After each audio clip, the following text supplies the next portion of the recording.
You should be thinking about what your destiny is in the liberty movement. What are you meant to do? What ripple will you send through eternity that will make people freer in the future?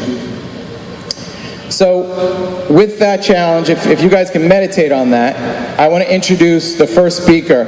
His name is Dan Johnson. And this young man was an Eagle Scout, and he is one of the top 30 impromptu speakers in the country. He wins awards for speaking. And he's the founder of PANDA, People Against the NDAA. Now you all know about the NDAA, right? The NDAA that all the Tea Party alleged representatives voted for. Save how many? I think one or two. The NDAA that the president promised he wouldn't sign and then conveniently signed.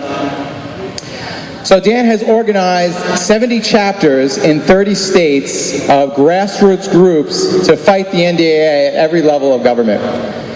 So I want to, is Dan ready? You hear Dan? Here he is, Dan Johnson.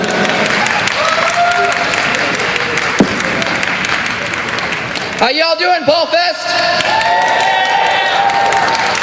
Come on, this is the Liberty Revolution. How y'all doing, Paulfest? So first of all, I'd like to thank the organizers for this event they put on for us. As Stuart Rhodes once told me, when you organize an event like this, you put your life on hold. So let's give a big round of applause for everybody who made this event happen.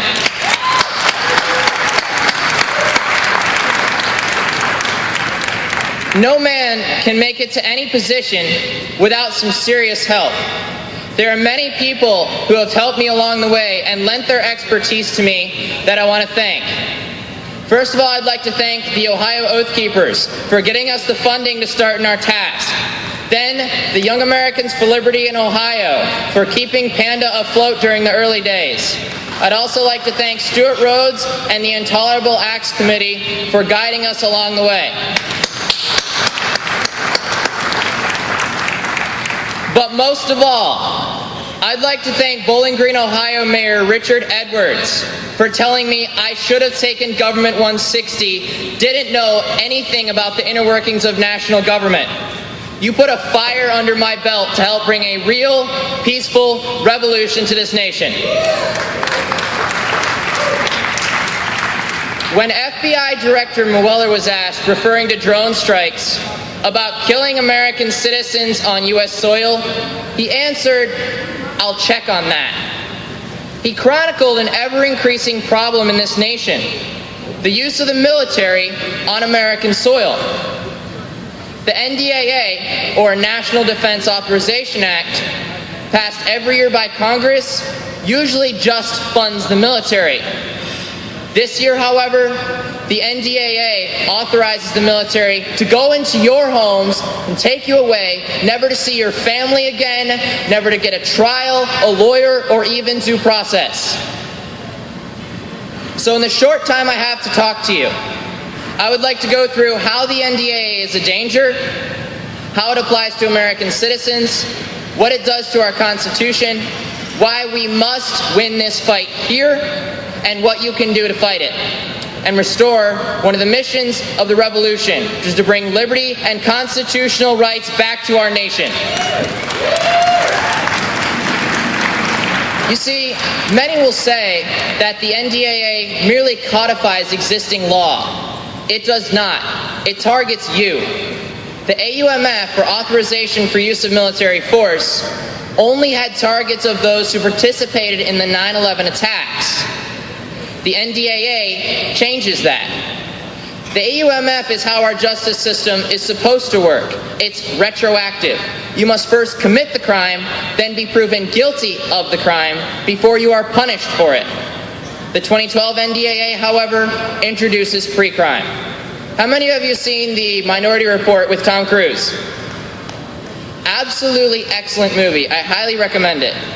It outlines a government strategy to read a person's thoughts to tell if they're going to commit a crime. It also follows the new targets in the 2012 NDAA.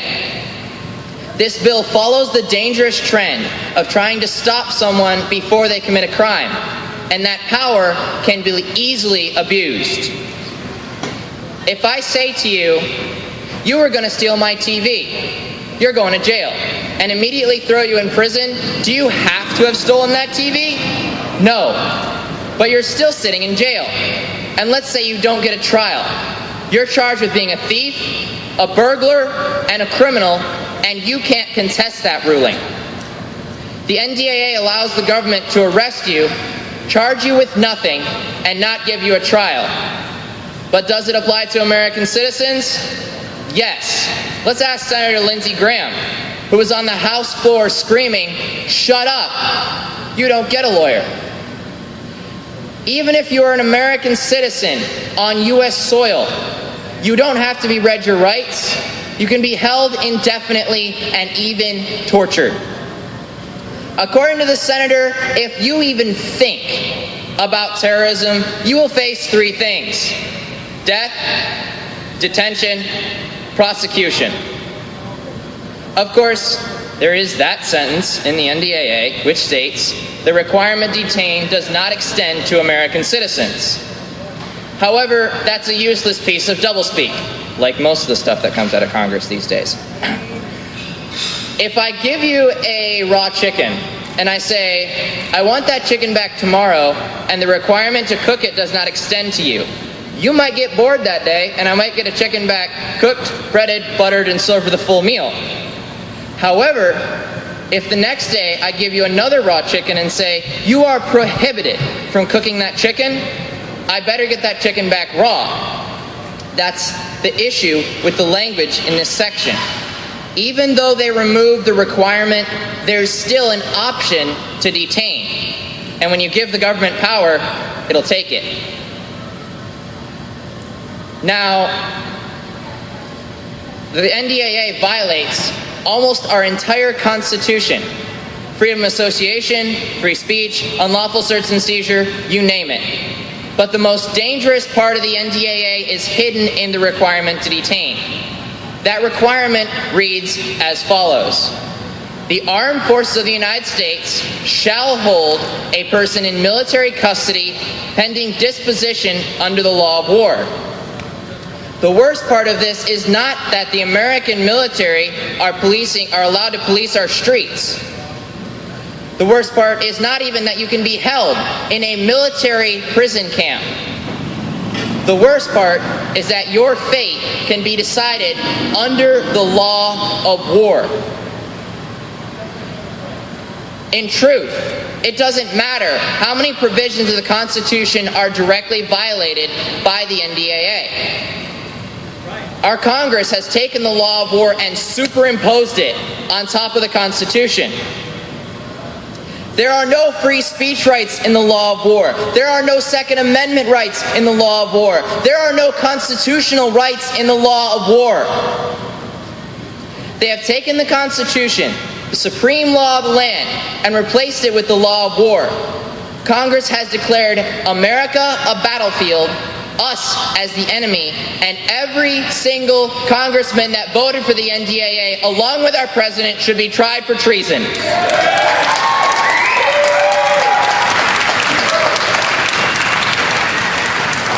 That'll get the Secret Service following me.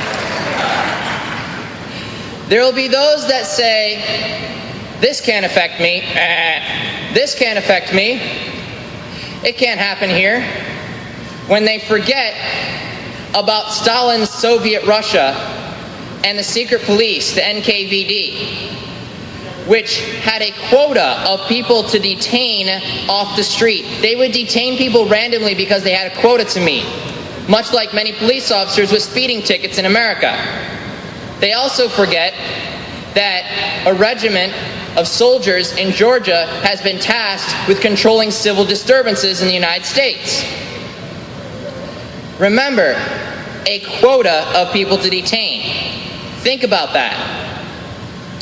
There will be those that then say, "That was Russia. This is America, the land of the free and home of the brave." Yes, America used to be the land of the free and home of the brave. But you need only look to the TSA to realize we are not free. Did you do anything wrong to get groped at the airport? No. What about run through the deadly scanners? No, you didn't, yet they're there. So not only can you be punished for doing nothing wrong, you are being punished for doing nothing wrong. So why must we win this fight now? Why can't we just go about our lives, work our 9-to-5 jobs, and not worry about politics? Why can't we sit back in our living rooms watching football, Dancing with the Stars, and Jersey Shore? Wow. I will answer those questions with another. Do you think our founding fathers would have let this go on? Do you think they would have gone back to farming or their daily lives while our Congress has a lower approval rating than the British King? We live in one of the most dangerous and crucial times in American history. We have the NSA, the CIA, and a whole alphabet soup of agencies watching our every move. Judge Napolitano said, you know how many times the NSA has spied on Americans? Gazillions. We have a Congress and a president that pay no attention to the Constitution if they've even read it. There are riot police preparing for beating protesters at the RNC later, and a 1,700-person jail was recently emptied for holding protesters. There are near tanks operated by this Tampa, Florida Sheriff's Department. They're tanks except for the main gun. We have oath keepers in our law enforcement, yes. And for all of those who are upholding their oath and are current serving law enforcement or military or veterans law enforcement or military, could you please stand up so we can recognize you?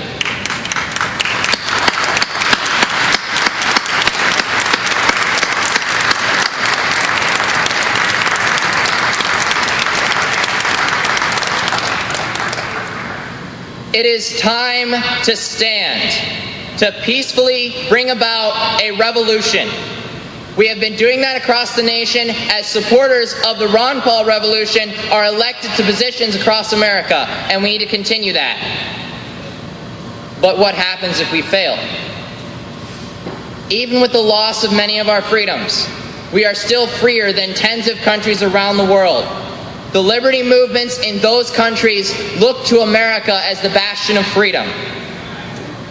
If we fail to bring America back from the brink of tyranny, if our revolution disintegrates due to infighting or egos or endorsements, then it will not just be American tyranny, but world tyranny. Our fall would weaken or kill the morale of liberty movements around the world. Not only that, but with our 980 plus military bases around the world, the American military would not just be used to enforce American tyranny, but enforce global tyranny. We must win this battle for the hearts, the minds, and the souls of the American people. We will win this battle for America. We will restore the Constitution, and we will restore liberty. So, how can you stop the NDAA? Yes, that. It's simple. First of all, start by informing yourselves on what the bill actually is. You need to be looked at as the experts on this because you are. You probably know more about the Constitution, every single one of you, than almost all the college school teachers across America. We'll have flyers and other information available at the speaker table there with our website on it. It has all the information we've gathered on the NDAA piled into one place. We couldn't print it all and bring it here, so please visit the website and take the time to go through those materials. After you understand what the NDAA is, do what got you here. Start informing people, have meetings, throw "What is the NDAA" signs on overpasses around the nation. Confront your city councils, county commissions, and representatives on camera and upload them for the world to see. Finally, take action. PANDA is one of the fastest growing grassroots groups fighting the NDAA in the nation. We can help you. We have over 70 chapters in over 30 states across America and growing fast. We can help you get one started in your city. There's sign-ups on that back table there. Push your elected reps at the local, county, and state level to pass bills to nullify the NDAA. We link to resolutions by the Intolerable Acts Committee on our website. I highly encourage you to use those. Speak professionally and stay calm. I saw a video of a supporter of liberty and the Constitution against the NDAA confronting Representative Jim Langford. This representative played this guy like a fiddle, and the guy got angry. Well, there was people in the crowd about to defend him in his stance against the NDAA, but he got angry and walked out. It's crucial to keep your calm. We're not radicals, and if we are radicals, we're radicals for the Constitution and radicals for liberty. Show this world what the revolution can do. Show the media we can make a difference. Show a corrupt Washington, D.C. we can make a difference. And most of all, show yourselves you can make a difference. I didn't get here overnight. It's taken lots of work, lots of connections, lots of help, and lots of long nights. There have been many defeats, but defeats are only building blocks to success. We will change the world. Finally, as the Founding Fathers said, I pledge my property, my fortune, my talents, and even my life for the cause of liberty, and I trust my Creator to protect me. I encourage you to do the same. Thank you. One day, somebody's going to have to say enough.